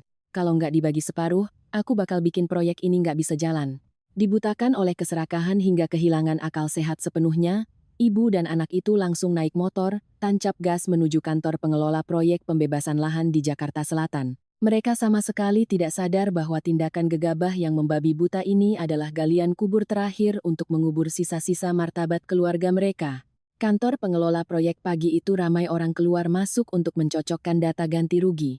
Aku datang lebih awal, membawa seluruh dokumen identitas asli, sertifikat tanah, dan surat keterangan status perkawinan sesuai petunjuk pengacara Budi. Aku duduk rapi di kursi tunggu, bersikap tenang menanti namaku dipanggil untuk menandatangani berita acara serah terima lahan. Tepat ketika aku memegang ballpoint dan hendak menandatangani berkas di depan petugas, sebuah suara benturan keras menggelegar dari pintu kaca luar. Hendra dan Ibu Tari seperti dua orang gila menerobos masuk, menepis petugas security yang mencoba menghalangi. Melihatku duduk manis di meja petugas, wajah Hendra memerah dipenuhi niat membunuh. Ia menerjang maju, menunjuk langsung ke wajah petugas proyek, berteriak membuat kekacauan. Hendra membentak, "Hentikan. Kalian jangan kasih dia tanda tangan dokumen apapun. Dia istri saya, harta ini harta gono gini. Dia sedang berencana nipu dan menyuap pejabat untuk bawa lari aset. Saya minta seluruh uang 15,5 miliar ini diblokir sekarang juga." Ibu Tari juga tak mau kalah, melompat maju, menarik kerah bajuku bermaksud merebut bolpoin. Ia menangis meraung-raung di tengah kantor pemerintahan. "Bapak-bapak lihat ini, menantu merampas harta suami, dia pakai pelet untuk menipu kami. Tolong pemerintah kembalikan keadilan untuk keluarga kami." Tindakan preman dari ibu dan anak ini membuat seluruh staf, petugas, dan warga yang ada di sana tertegun dan marah. Petugas yang melayaniku mengerutkan kening, menggebrak meja, meminta Hendra diam. Ia menjelaskan dengan tegas bahwa data legal menunjukkan ini adalah harta pribadi sebelum menikah, sama sekali tidak ada hubungannya dengan Hendra, namun Hendra sudah benar-benar gila.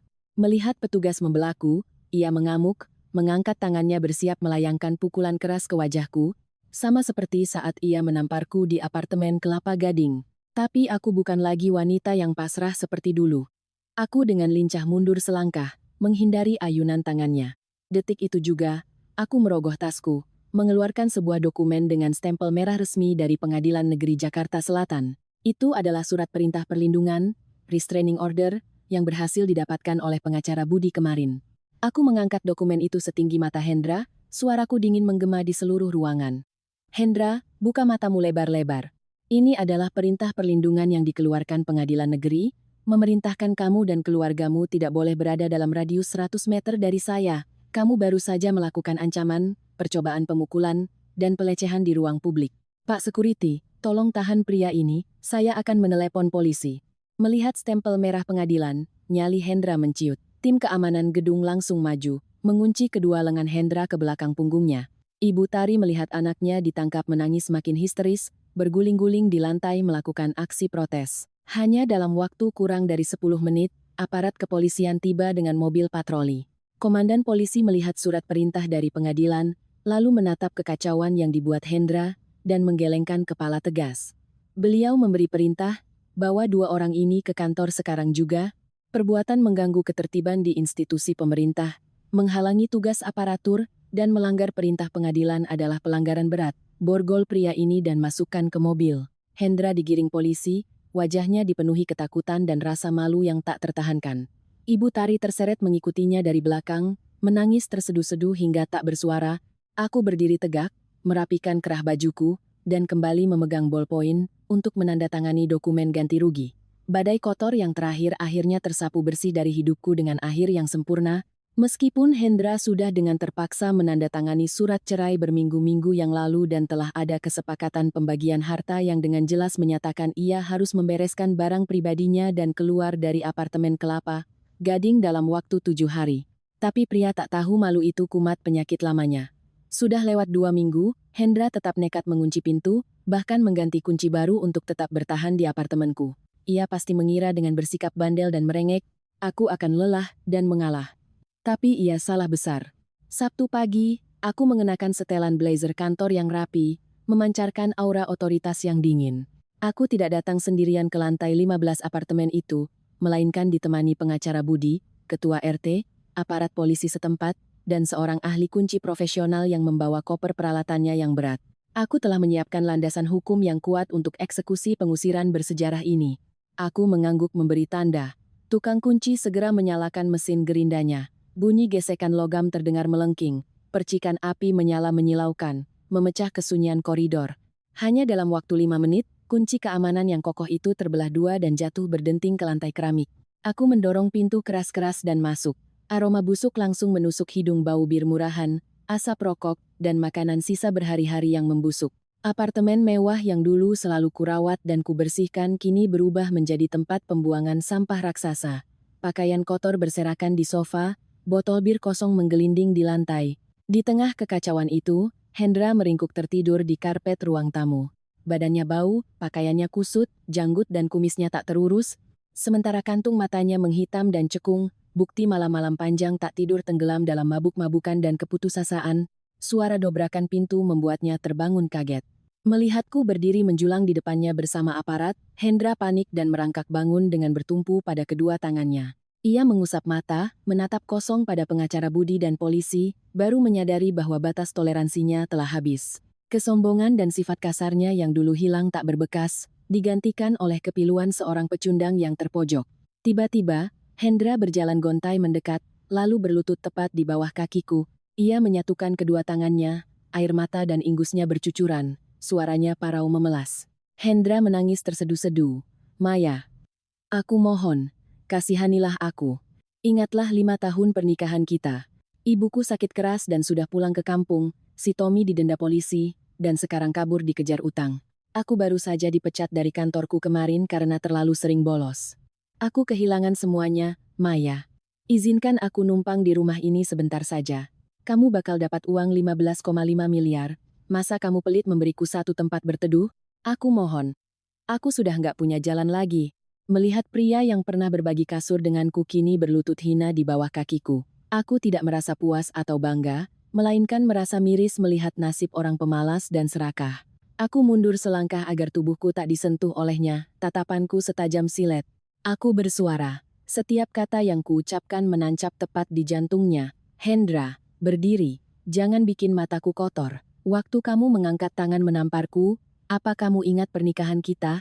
Waktu ibumu mogok makan untuk memeras hartaku, apa kamu kasihan padaku? Waktu kamu cegat aku, meras aku, dan siram cat merah memfitnahku, apa kamu mikir aku bakal hancur nama baiknya? Sekarang kamu hancur itu karena karma, bukan karena aku." Aku melihat jam di tanganku dan menjatuhkan vonis dengan dingin. "Hartaku, mau 15 miliar atau 200 miliar, tidak ada sepeser pun untuk pria pengkhianat. Aku kasih waktu tepat 20 menit. Kumpulkan semua bajumu, barang-barang pribadimu, dan sampah-sampahmu, lalu angkat kaki dari rumah ini. Lewat dari itu, petugas kebersihan akan melemparkan semuanya ke tempat sampah." Pengacara Budi melangkah maju, membuka surat kesepakatan cerai, dan dengan lantang meminta Hendra untuk mematuhinya. Di bawah tekanan hukum dan tatapan tegas polisi, Hendra tahu ia tak bisa berakting lagi. Ia dengan gemetar berdiri, masuk ke kamar tidur dengan gontai, meraup beberapa potong baju dan menjejalkannya ke dalam tas jinjing bututnya. Dengan wajah tertunduk ia melangkah keluar pintu, resmi diusir dari kehidupanku selamanya. Punggung Hendra menghilang di balik pintu lift yang tertutup, membawa serta koper bututnya dan kisah pernikahan yang penuh dengan bayang-bayang kelam. Aku berdiri di tengah apartemen Kelapa Gading itu, tempat yang dulu pernah diharapkan jadi sarang impian kami berdua. Kini yang tersisa hanya tumpukan sampah berantakan dan bau busuk kegagalan. Suara langkah tim petugas kebersihan mulai terdengar dari luar koridor. Aku bersiap berbalik untuk memberi instruksi pada mereka, saat tiba-tiba tatapanku terhenti pada meja tamu di tengah ruangan. Di bawah asbak yang dipenuhi abu rokok, terdapat sebuah amplop coklat kumal yang diletakkan rapi. Aku melangkah mendekat, dengan hati-hati mengambil amplop itu menggunakan 2 jari. Di dalamnya terasa ada benda keras. Kubuka amplopnya dan membalikannya ke atas meja. Sekumpulan kunci usang jatuh berdenting keras. Itu adalah kunci rumah di Kebayoran Baru, aset yang selama ini keluarga Hendra coba rebut dengan segala cara kotor. Menyertai kunci itu adalah sebuah kartu ATM berwarna biru dan sobekan kertas buku tulis. Di kertas itu, tulisan tangan Hendra yang gemetar dan berantakan terlihat. Ia menulis bahwa di dalam kartu ATM ini ada uang tepat 30 juta. Ini adalah seluruh sisa uang tabungannya yang diam-diam ia sembunyikan dari ibu kandungnya sejak lama dan tak pernah berani ia pakai. Ia meninggalkan uang ini sebagai bentuk nafkah terakhir untuk Lita, sekaligus mengembalikan kunci rumah pinggir jalan itu padaku. Ia mengakui bahwa dirinya sepenuhnya salah dan memohon agar aku tidak menekan keluarganya sampai hancur. Melihat deretan kalimat penyesalan yang terlambat itu, hatiku sama sekali tidak tergerak oleh rasa iba atau terharu. Semua penyesalan ini tidak ada artinya ketika sifat serakah dan kejam mereka sudah terlanjur terkuak dengan sangat jelas. Uang 30 juta tidak bisa menebus 5 tahun masa mudaku, di mana aku memeras keringat menghidupi keluarga mereka, apalagi bisa menghapus tamparan keras dan pamflet fitnah di koridor apartemen ini. Aku sangat mengerti tabiat Hendra. Uang ini belum tentu berasal dari niat suci kasih sayang seorang ayah, melainkan sangat mungkin ini adalah langkah mundur terakhirnya untuk meredakan kemarahanku, berharap bisa lari dari jeratan hukum atas laporanku soal penyiraman cat merah. Aku tidak luluh, juga tidak terburu-buru mengambil ATM itu. Aku langsung mengambil ponsel, menelepon pengacara Budi yang sedang menunggu di lobi. Aku menjelaskan situasinya. Pak Budi, tolong naik lagi ke lantai 11 sebentar. Hendra baru saja pergi dan meninggalkan amplop berisi ATM dan kunci. Katanya ini uang untuk anak saya. Saya tidak mau menerima uang ini secara sembarangan. Tolong Bapak hubungi notaris, pejabat pembuat akta atau saksi yang berwenang untuk membuat berita acara, mencatat kondisi amplop dan uang ini. Semuanya harus jelas di atas kertas hukum supaya urusannya beres. Jangan sampai nanti dia memutarbalikkan fakta dan menuduh saya mencuri hartanya. Pengacara Budi sangat setuju dengan keputusan tegasku. 30 menit kemudian, staf notaris dan petugas pencatat tiba. Mereka memotret, memvideokan tempat kejadian, menyegel kartu ATM, dan membuat berita acara yang sangat kuat secara hukum. Memegang salinan berita acara bermeterai itu di tanganku, aku menghela napas lega. Mulai detik ini, hubungan antara aku dan Hendra benar-benar terputus total. Tidak ada lagi satupun benang merah yang bisa membuat mereka menempel pada hidupku dan putriku. Setelah urusan hukum selesai, aku melambaikan tangan menyuruh petugas kebersihan masuk. Aku meminta mereka membersihkan setiap sudut, mengelupas semua wallpaper yang bau asap rokok, dan membuang seluruh perabot yang menyimpan bayangan keluarga Hendra ke tempat pembuangan sampah. Aku lalu menelepon teman agen properti, memintanya untuk segera menjual apartemen ini sesuai harga pasar. Tempat ini menyimpan terlalu banyak kenangan menyakitkan dan penghinaan. Aku tak ingin menyimpannya sehari lagi. Aku butuh membersihkan seluruh masa lalu untuk memulai hidup yang benar-benar baru. Setelah menyelesaikan urusan apartemen Kelapa Gading, aku memutuskan menyetir sendiri menuju rumah bawaanku yang terletak di jalanan ramai kawasan Kebayoran Baru. Tinggal 3 hari lagi tenggat waktu penyerahan lahan kosong kepada panitia proyek untuk mereka ratakan dengan tanah demi pelebaran jalan. Sebelum rumah ini selamanya lenyap dari peta Jakarta, aku ingin membersihkan kenangan terakhir di dalamnya, sebagai salam perpisahan atas hadiah tak ternilai yang susah payah diberikan oleh kedua orang tuaku. Aku memasukkan kunci ke lubangnya, mendorong pintu besi yang sudah berkarat. Suara engsel berderit kering terdengar memilukan. Rumah ini sudah lama tak dihuni, ditambah lagi penyewa sebelumnya sudah pindah, membuat udara di dalam terasa lembab dan diselimuti lapisan debu. Sinar matahari sore menembus celah jendela kaca nako, menyorot dinding-dinding yang mulai menguning dimakan waktu. Rumah ini tidak terlalu besar, tetapi karena lokasinya sangat strategis di Kebayoran Baru, makanya nilai ganti ruginya mencapai 15,5 miliar. Aku berjalan mengelilingi ruang tamu, menggulung lengan ke meja, dan mulai membersihkan serpihan koran bekas dan kardus yang berserakan.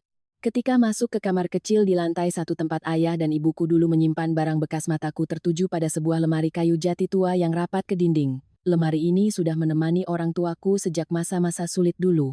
Ketika mereka berhasil membeli rumah pinggir jalan ini, mereka memindahkan lemari itu ke sini untuk menyimpan surat-surat. Aku mengambil kain lap basah, dengan hati-hati membersihkan debu tebal di atas lemari, lalu perlahan menarik laci paling atas. Kayu berderit nyaring. Bagian dalam laci itu kosong, hanya ada satu buku catatan bersampul kulit sintetis coklat yang ujung-ujungnya sudah mengelupas, tergeletak di dasarnya. Mengangkat buku itu, aku langsung mengenali tulisan tangan ayahku yang rapi di halaman depan. Buku ini mencatat pengeluaran dan pemasukan keluarga sejak 15 tahun lalu. Membuka halaman demi halaman yang menguning, hidungku mulai terasa perih. Tulisan rapi ayahku terlihat jelas. Hari ini beli seikat kangkung 2.000, bayar obat jamu ibu 30.000. Semua pengeluaran sekecil apapun dipertimbangkan dengan matang, berhemat sampai di titik menyiksa diri mereka sendiri. Tiba-tiba, di tengah-tengah halaman, selembar kertas yang dilipat 4 jatuh ke lantai. Aku buru-buru mengambilnya dan membukanya dengan hati-hati. Itu adalah surat utang tulisan tangan yang ditandatangani oleh bapak dan ibuku, lengkap dengan cap jempol berwarna merah. Kertas itu tertanggal 10 Mei 2008. Isinya menerangkan, kami harus meminjam uang panas dari kerabat dan rentenir luar sejumlah Rp400.000, 400 juta rupiah, untuk menutupi kekurangan pembelian rumah pinggir jalan ini. Bunga pinjaman per bulan sangat tinggi, menjadi beban raksasa di pundak ringkih kedua orang tuaku. Aku berdiri mematung. Kedua tanganku gemetar, memegang surat utang itu. Ternyata, untuk bisa membeli rumah ini sebagai jaminan keamanan masa depan putrinya, orang tuaku harus menukarnya dengan keringat, darah, dan air mata. Mereka mengencangkan ikat pinggang, makan nasi hanya dengan tahu dan kangkung rebus, memakai baju usang tanpa berani beli baru. Terus bekerja keras melunasi utang selama bertahun-tahun, hanya supaya aku bisa punya sertifikat rumah atas namaku sendiri sebelum menikah. Air mata yang sejak tadi kutahan akhirnya tumpah, mengalir deras di pipiku lalu menetes ke atas kertas tua itu. Aku mendekap erat buku catatan itu di dadaku, terisak keras di tengah rumah yang sepi ini. Rasa penyesalan menggulung seperti ombak besar di dadaku. Aku membenci diriku sendiri karena sempat goyah dan berniat memberikan sertifikat ini kepada keluarga suami demi kedamaian palsu. Aku hampir saja membiarkan orang-orang serakah tak tahu diuntung itu menginjak-injak keringat, darah, dan cinta tanpa batas dari kedua orang tuaku. Aku menangis sampai mataku bengkak, hatiku remuk karena kasihan pada bapa dan ibuku. Mengusap jejak air mata di pipi, aku berjanji pada diriku sendiri. Aku tidak akan pernah memaafkan orang-orang yang berniat merampas jerih payah orang tuaku. Mulai sekarang, aku akan menggunakan uang ganti rugi ini untuk membahagiakan orang tuaku, memberikan mereka masa tua yang paling damai dan berkecukupan. Rumah ini meski segera dihancurkan, tapi nilai dan cinta di dalamnya akan selalu menjadi mercusuar yang menerangi jalan hidupku. Kukira setelah diusir dari apartemen dan menyerahkan uang nafkah yang terlambat itu, Hendra akan sadar diri dan membuang mimpi kosongnya. Tapi sifat serakah yang sudah mendarah daging membuatnya menjadi nekat dan buta secara konyol. Sebulan setelah aku menyelesaikan prosedur serah terima lahan dan sedang menunggu Pemprov DKI mentransfer uang ganti rugi, aku tiba-tiba menerima surat panggilan dari Pengadilan Negeri Jakarta Selatan. Alasan panggilannya, Hendra telah mengajukan gugatan resmi, menuntut pengadilan membagi dua uang 15,5 miliar itu. Pada hari sidang pertama, langit Jakarta sangat cerah, tapi suasana di dalam ruang sidang sangat tegang. Aku mengenakan setelan jas hitam elegan, rambut dicepol rapi, duduk di kursi tergugat bersama pengacara Budi. Di seberang sana, Hendra tampak sangat pucat dan jauh lebih kurus. Ia mengenakan kemeja kusut, didampingi oleh seorang pengacara muda dengan wajah arogan dan sok tahu. Di kursi pengunjung sidang, Ibu Tari dan Tommy juga hadir, mata mereka terus melirik penuh kebencian ke arahku. Begitu sidang dimulai, pengacara Hendra berdiri dengan lantang memaparkan argumennya. Ia mengutip berbagai pasal secara kaku, berargumen bahwa meskipun rumah pinggir jalan itu adalah harta bawaan sebelum menikah, tapi selama 5 tahun hidup bersama, Hendra telah mengerahkan tenaga untuk merawat, menjaga, dan mengelola rumah tersebut sehingga aset itu nilainya meningkat pesat. Ia menyimpulkan dengan penuh keyakinan bahwa uang ganti rugi 15,5 miliar itu adalah keuntungan yang timbul selama masa pernikahan. Karena itu, berdasarkan aturan hukum, Hendra berhak mendapatkan setengah dari uang tersebut, yaitu sebesar 7,75 miliar. Argumen pengacara yang tidak tahu malu itu membuatku tersenyum sinis. Hendra di sebelahnya membusungkan dada, merasa menang, seolah belasan miliar rupiah itu sudah mau masuk ke kantongnya. Kini giliran pihak tergugat bicara. Pengacara Budi berdiri dengan perlahan, gayanya sangat tenang namun berwibawa. Pak Budi tidak mau berdebat kusir. Ia langsung menyerang ke inti permasalahan dengan bukti-bukti kuat yang tak bisa disangkal. Pengacara Budi dengan tegas berbicara kepada majelis hakim. Yang mulia majelis hakim, dalil yang diajukan penggugat sepenuhnya adalah kebohongan besar, tidak berdasar, dan buta hukum. Penggugat mengklaim telah menyumbang tenaga untuk merawat dan memperbaiki aset. Lalu mana buktinya? Tidak ada satupun kwitansi renovasi atau perjanjian pengelolaan atas nama penggugat. Sebaliknya, kami ingin mengajukan bukti kepada majelis hakim bahwa penggugat tidak hanya gagal memberikan nafkah untuk keluarganya, tetapi juga menjadi parasit, melakukan KDRT, kekerasan dalam rumah tangga, dan melecehkan istrinya sendiri. Setelah berkata demikian, pengacara Budi meletakkan setumpuk dokumen tebal di meja panitera. Itu adalah mutasi rekening bank pribadiku selama 5 tahun terakhir.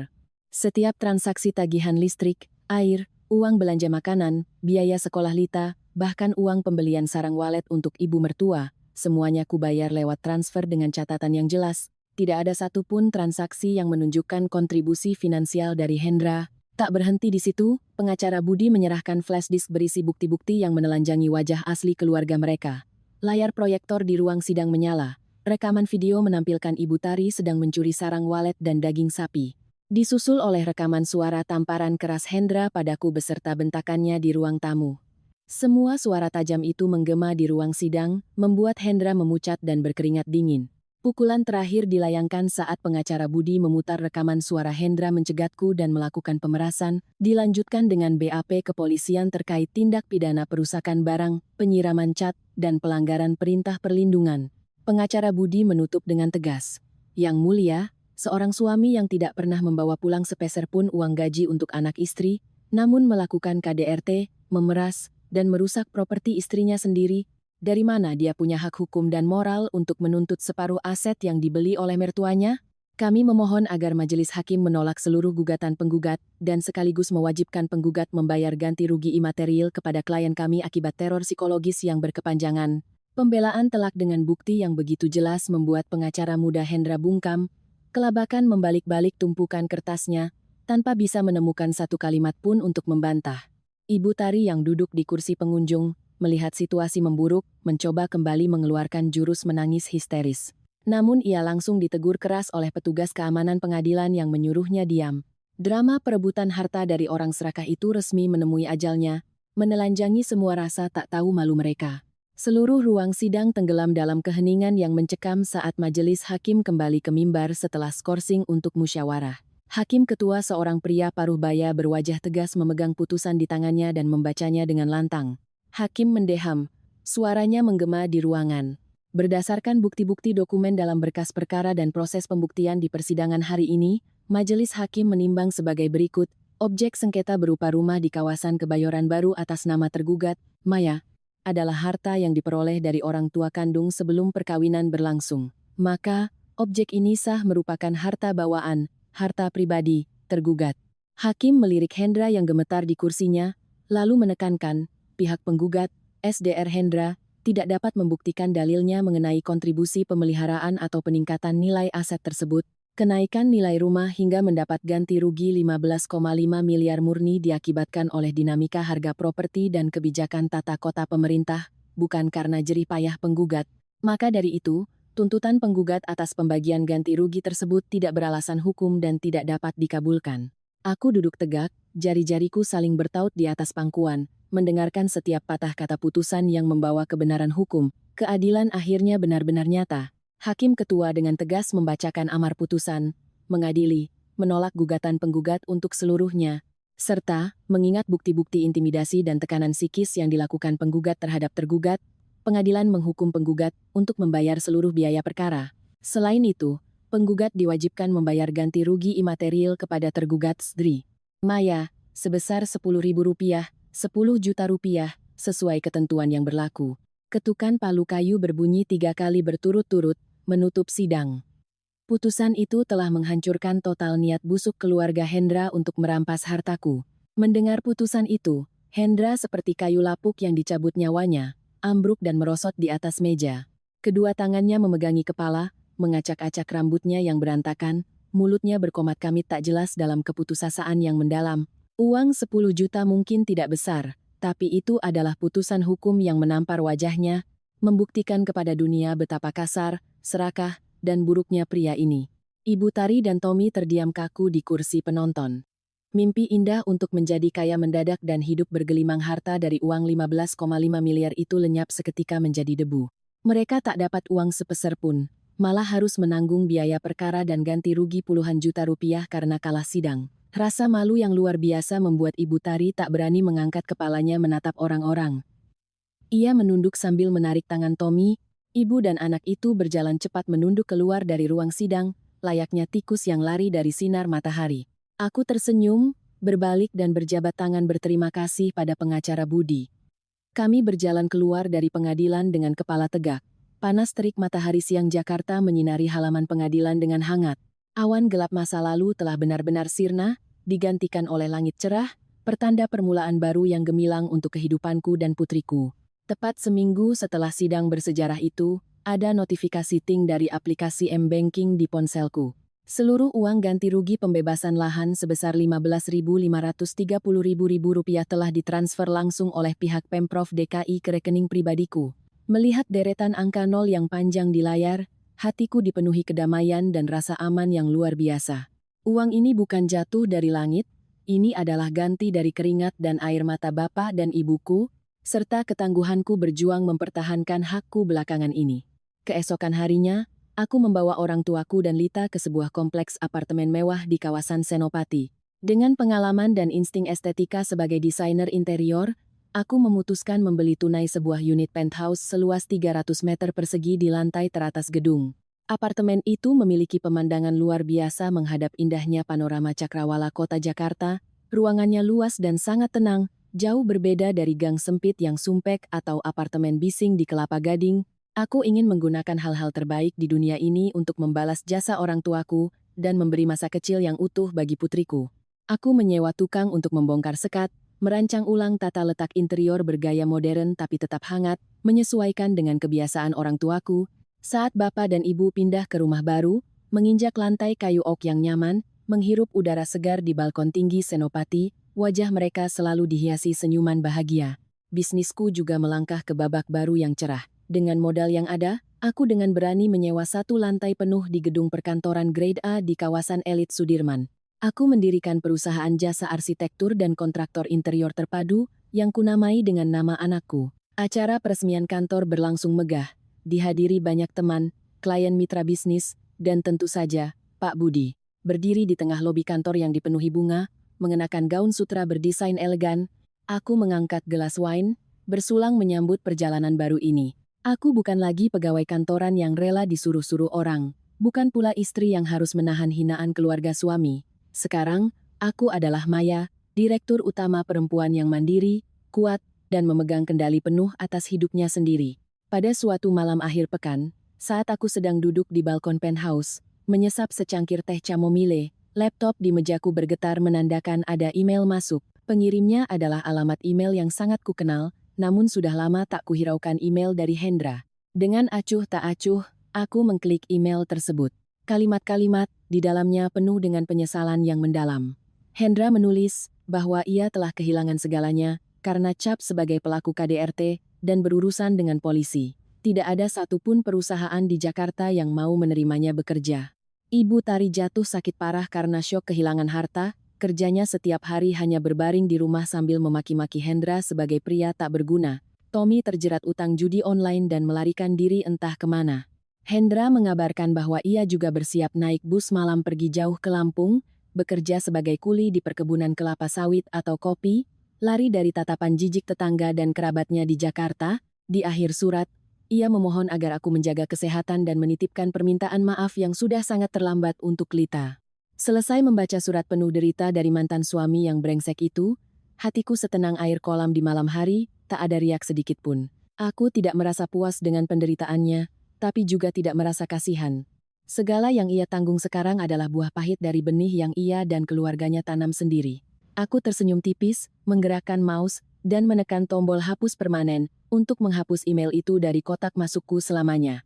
Masa lalu yang gelap telah terkubur habis, tak ada lagi celah untuk menyelinap masuk ke kehidupanku. Aku menutup laptop, berdiri, merentangkan tangan, dan menghirup udara malam Jakarta yang segar dalam-dalam. Suara tawa cekikikan Lita yang sedang bermain dengan kakeknya terdengar dari ruang keluarga, membawa serta kehangatan kebahagiaan sebuah rumah. Aku mengangkat daguku, menatap kerlap-kerlip lampu kota Jakarta yang terbentang di bawah kakiku, melangkah penuh percaya diri menuju masa depan yang gemilang dan penuh kebebasan milikku sendiri. Menutup perjalanan penuh badai namun gilang gemilang dari seorang wanita bernama Maya, para pembaca sekalian, pasti masing-masing dari kita menyimpan rasa perih bercampur kelegaan di hati.